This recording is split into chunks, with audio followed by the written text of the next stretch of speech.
আসসালামু আলাইকুম রহমতুল্লাহ। Hello viewers, সপ্তম শ্রেণীর শিক্ষার্থী বন্ধুরা, আশা করি ভালো আছো। তোমাদের অর্ধবার্ষিক পরীক্ষা সামনে রেখে আকাইদ ও ফিকহ বিষয়ের চমৎকার একটি বহুনির্বাচনী প্রশ্ন উত্তর সহকারে এখন তোমাদেরকে বুঝিয়ে দিব। চলো আলোচনা শুরু করা যাক। দেখো, 1 নম্বর প্রশ্ন বলছে কি, আকীদা বিষয়ে সহিহ ইলম অর্জন করার বিধান কি? ফরজ। একের ক নাম্বারটা সঠিক। দেখো, 2 নম্বর প্রশ্ন উত্তর বলছে ঘ নাম্বারটা সঠিক। 3 নম্বর দেখো, শিরক করা কি? শিরক করা সবচেয়ে বড় জুলুম। 4 নম্বর দেখো, ইমানের অন্যতম শাখা কোনটি? ইমানের অন্যতম শাখা হলো 3 নম্বর প্রশ্ন, ইমানের অন্যতম শাখা কোনটি? 3 নম্বর বলছে কি, সবচেয়ে বড় শিরক করা।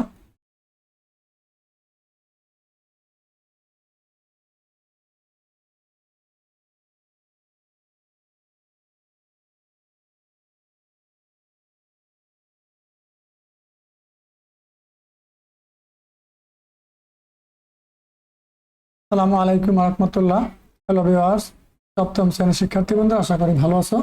তোমাদের অর্ধবার্ষিক পরীক্ষার সামনে রেখে আকাইদ ও ফিকহ বিষয়ের চমৎকার একটি বহুনির্বাচনী প্রশ্ন এখন উত্তর সহকারে বুঝিয়ে দিব, তারপরে লিখিত অংশের প্রশ্ন বুঝিয়ে দিব। চলো আলোচনা শুরু করা যাক। 1 নম্বর, আকীদা বিষয়ে সহিহ ইলম অর্জন করার বিধান কি? ফরজ। 2 নম্বর বলছে আরবিতে শব্দের বহুবচন কি? ঘ নাম্বারটা সঠিক। 3 নম্বর দেখো, শিরক করা কি? সবচেয়ে বড় জুলুম। 4 নম্বর দেখো, ইমানের অন্যতম শাখা কোনটি? ইমানের অন্যতম শাখা লজ্জা। এর খ নম্বর সঠিক। দিন কয়টি বিষয়ে সমন্বিত রূপ? দিন কয়টি বিষয়ের সমন্বিত রূপ? 3টি বিষয়ের। পাঁচের খ নম্বরটা সঠিক। 4 নম্বর দেখো, ইমান অর্থ কি? ইমান অর্থ বিশ্বাস। ইমান অর্থ বিশ্বাস। আর ক নম্বরটা সঠিক। 7 নম্বর দেখো, আল্লাহ তাআলা মহত্ব বিষয়ক নাম হচ্ছে নিচের কোনটি সঠিক? চমৎকার। 7 নম্বর প্রশ্নটা দিয়ে শিক্ষার্থীরা 7-এর ঘ নাম্বারটা সঠিক।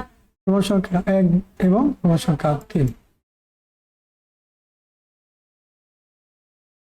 8 নম্বর দেখো কি বলছে, আল্লাহ কাকে সৃষ্টি জগতের জন্য রহমত স্বরূপ প্রেরণ করেছেন? মহানবী হযরত মুহাম্মদ সাল্লাল্লাহু আলাইহি ওয়াসাল্লামকে। 8-এর ঘ নাম্বারটা সঠিক। 9 নম্বর দেখো, প্রসিদ্ধ ইমাম কতজন? প্রসিদ্ধ ইমাম কতজন? প্রসিদ্ধ ইমাম 4 জন। 9-এর ঘ নাম্বারটা সঠিক। প্রসিদ্ধ ইমাম 4 জন। ঠিক আছে। 10 নম্বর দেখো কি বলছে, ইমাম আবু হানিফা রহমতুল্লাহ আলাইহি কুফা নগরীতে জন্মগ্রহণ করেন। কত হিজরিতে জন্মগ্রহণ করেন? 80 হিজরিতে জন্মগ্রহণ করেন। 10-এর এই খ নাম্বারটা সঠিক। 11, দিনের খুঁটি কি? দিনের খুঁটি কি? দিনের খুঁটি ফিকহ। 11 খ নাম্বার সঠিক। 12 নম্বর দেখো, কোন জন্তু হারাম? কোন জন্তু হারাম? দম্ভ দিয়ে শিকারকারী জন্তু। দেখো, এই যে কোন জন্তু হারাম? দন্ত দিয়ে শিকারকারী জন্তু। 12-র ঘ নাম্বারটা সঠিক। এবার আমরা 13 নম্বর থেকে দেখব। খেয়াল করো, 13 নম্বরে কি বলছে, নাজাসাত প্রধানত কয় প্রকার? নাজাসাত প্রধানত 2 প্রকার। এবার 14 নম্বর দেখো, ইবাদত কখন কবুল হয় না? ইবাদত কখন কবুল হয় না? 14-র ঘ নাম্বার সঠিক। খেয়াল করো, এই যে অপবিত্র অবস্থায়। ঠিক আছে। 15 নাম্বার দেখো, 15-তে কি বলছে, 15,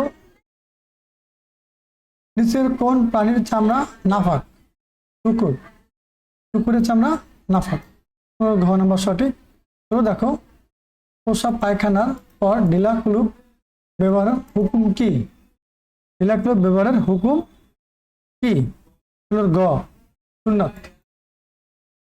দেখো কি বলছে, চমৎকার প্রশ্ন। 17 নম্বরে 17 নম্বর সঠিক। পেশাব। 18, তায়াম্মুমের ফরজ কয়টি? 18 খ 3 প্রকার। জি, ফরজ কয়টি? 3টি।